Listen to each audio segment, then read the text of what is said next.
يوم تفرس فيه الفرس أنهم قد أنذروا بحلول البؤس والنقام.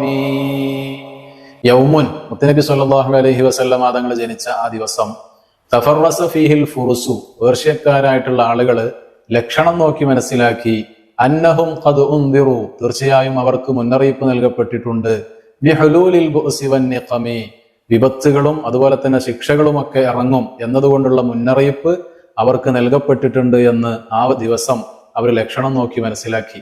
അന്ന് ഏറ്റവും വലിയ രാജ്യങ്ങളുടെ കൂട്ടത്തിൽപ്പെട്ടതായിരുന്നു പേർഷ്യ എന്ന് പറയുന്നത്.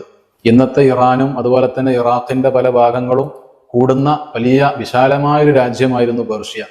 അതുപോലെ തന്നെ അവർക്ക് പൂർവ്വകാല വേദങ്ങളിൽ പറഞ്ഞ മുന്നറിയിപ്പുകളും അതുപോലെ തന്നെ പുരോഹിതന്മാരുടെ പ്രവചനങ്ങളും ഒക്കെ അവർക്കറിയാം. അതുപോലെ തന്നെ ജ്യോതിഷം നന്നായി കൈകാര്യം ചെയ്യുന്നവരായിരുന്നു.